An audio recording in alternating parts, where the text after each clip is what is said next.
Johnson Square, Savannah's first square, laid out in 1733, known for its massive obelisk honoring Nathaniel Greene and for being the city's original civic center.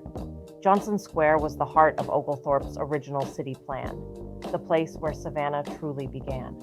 It served as the colony's civic and social center, hosting public gatherings, announcements, and early government activity.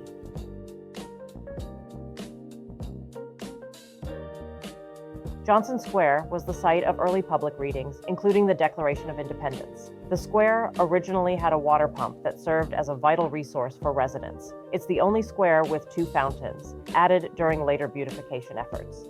The City Exchange Bell was used to signal fires, elections, and major announcements.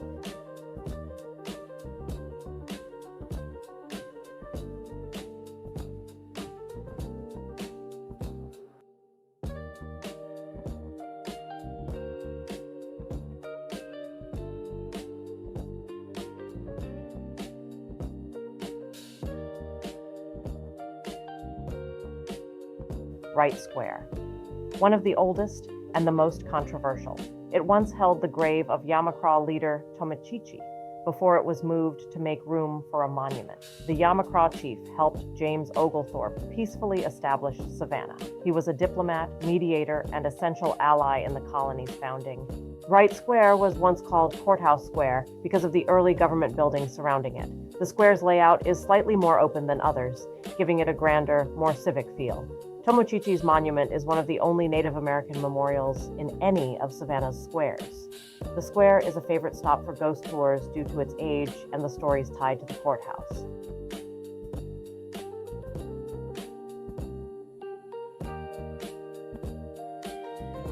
Green Square may not be as flashy as some of Savannah's larger squares, but it's one of the most culturally significant.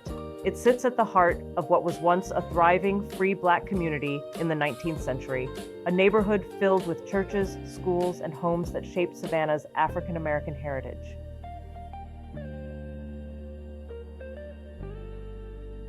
Crawford Square is unlike any other square in Savannah. While most squares are open and park-like, Crawford still has its historic fencing, a reminder of how the city once protected public spaces. This is also the only park to include basketball courts. It's also one of the squares most deeply tied to Savannah's African American history, serving as a gathering place for the surrounding Black community during the 19th and early 20th centuries. Washington Square feels peaceful, historic, and wonderfully lived in. It's the kind of place where you can hear the echo of early Savannah, from the tabby pavement underfoot to the centuries-old homes that frame the square. It's understated, authentic, and full of charm. Washington Square was once the site of lively May Day celebrations and community festivals. The square's tabby pavement is one of the best surviving examples of early Savannah street surfacing. It's one of the few squares that still feels primarily residential rather than commercial. Warren Square sits just east of the Colonial Park Cemetery corridor and feels like a natural extension of Savannah's earliest neighborhoods.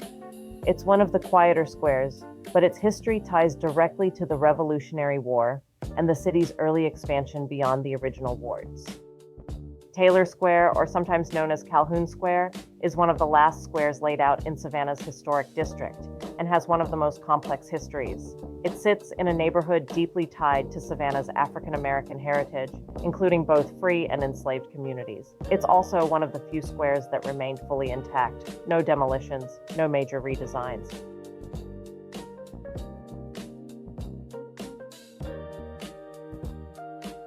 Whitefield Square, named for Reverend George Whitefield, founder of the Bethesda Orphan House. Even though it's one of the newest of Savannah's 22 squares, Whitefield Square carries some of the city's most meaningful cultural history. It sits in the heart of a historically African American neighborhood and has long served as a gathering place for community events, celebrations, and worship. It's a square that feels lived in, loved, and deeply connected to the people around it. Chatham Square sits on the western edge of the historic district, where the city transitions from the bustle of downtown into quieter, tree-lined residential streets. It's one of the squares that feels truly lived in, a place where neighbors walk dogs, students stroll to class, and the city's everyday rhythm hums softly. It's not flashy, but it's deeply charming. Chatham Square is one of the few squares without a monument, giving it a clean, open, park-like feel. The square's name honors a British politician who supported the colonies, a rare nod to a British figure after the Revolution. The square's symmetry and shade make it one of the most peaceful places to sit and read. Pulaski Square is a quiet residential square tucked into the western side of the historic district. Unlike Monterey Square, which has the grand Pulaski Monument, this square honors the general in name only. That means the square's beauty comes from its natural landscape, not a central sculpture. And honestly, it works. Pulaski Square has some of the fullest, most dramatic live oak canopies in Savannah.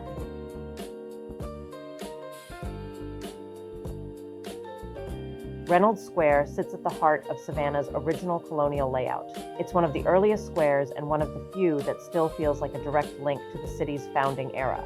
It's also a square where religion, theater, and civic life intersect, a rare combination that gives it a unique personality.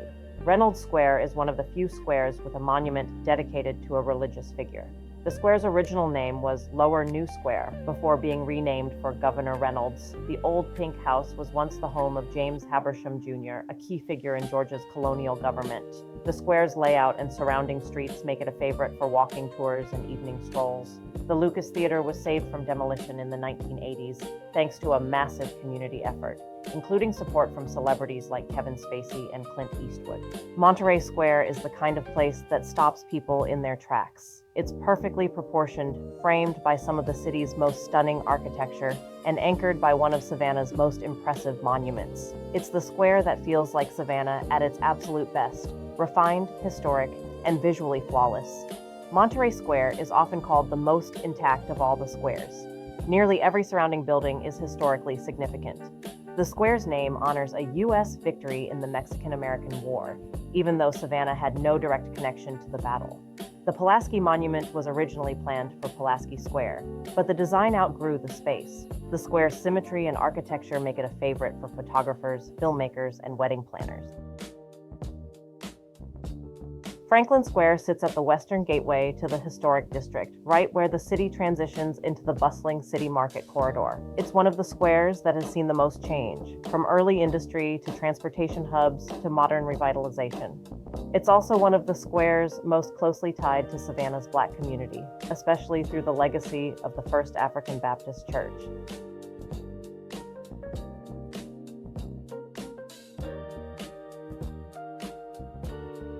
Telfair Square. Telfair Square sits at the crossroads of Savannah's creative scene. While many squares are known for monuments or military history, this one is tied directly to the city's artistic legacy. The Telfair family, especially Mary Telfair, played a massive role in shaping Savannah's cultural identity. Her philanthropy led to the creation of the Telfair Academy, one of the oldest public art museums in the South. Because of this, Telfair Square is often considered the gateway to Savannah's art district.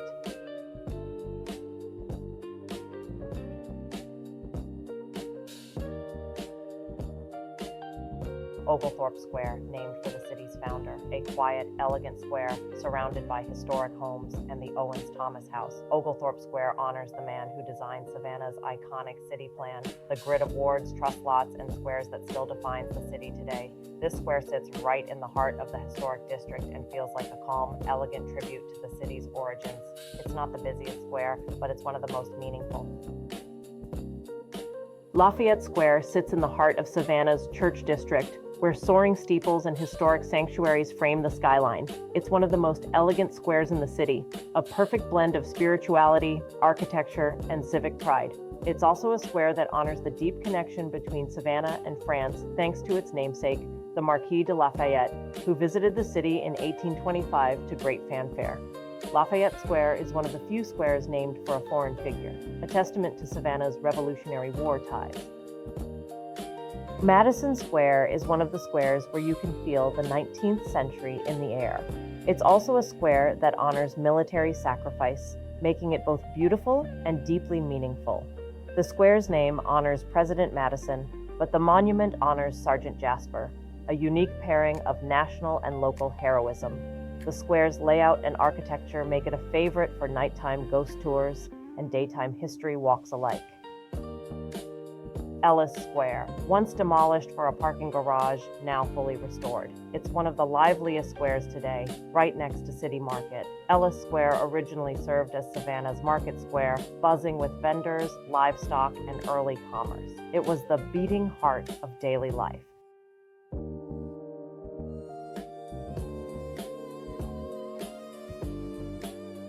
Orleans Square sits just west of the Grand Civic Corridor around the Civic Center and just north of the Victorian District, making it a transitional square between Savannah's early 19th century grid and its later architectural boom.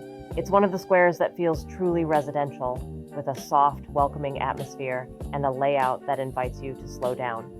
Orleans Square was named for the American victory at the Battle of New Orleans, led by Andrew Jackson. It's one of the few squares without a major Civil War or Revolutionary War monument, giving it a more relaxed neighborhood feel. The square's fountain is one of the newest in Savannah. Chippewa Square sits at the perfect intersection of beauty, history, and pop culture. It's one of the squares where Savannah's charm feels effortless, the kind of place where the moss hangs just right, the architecture frames every angle, and the energy feels both relaxed and alive. It's also one of the few squares where the traffic pattern flows around the monument, giving the center a grand, almost theatrical presence. Chippewa Square is one of the few squares where the monument sits in the center of the traffic circle. The square's name honors a U.S. victory in the War of 1812, even though Savannah had no direct connection to the battle. The square's symmetry and surrounding architecture make it a favorite for photographers and filmmakers. The bench from Forrest Gump was made of fiberglass, easier to move and film around. The square's live oaks create one of the most balanced canopies in the city. Troop Square sits in a quieter pocket of the historic district, surrounded by beautifully preserved homes and shaded by a soft canopy of live oaks. It's one of the squares that feels truly residential, peaceful, walkable, and full of charm. Troop Square is one of the few squares with a dog fountain, a small low basin added so pets can drink from the armillary fountain's runoff. Columbia Square sits at the eastern edge of the historic district, right where Savannah transitions from its colonial core into the quieter residential streets near Washington Square and Green Square. It's also a square deeply tied to Savannah's preservation movement, making it a symbol of the city's commitment to protecting its heritage. Columbia Square is one of the few squares named for a concept rather than a person or battle. The square's quiet, shaded atmosphere makes it a favorite for locals who want a peaceful place to sit. The surrounding streets were once home to shipbuilders, merchants, and early craftsmen.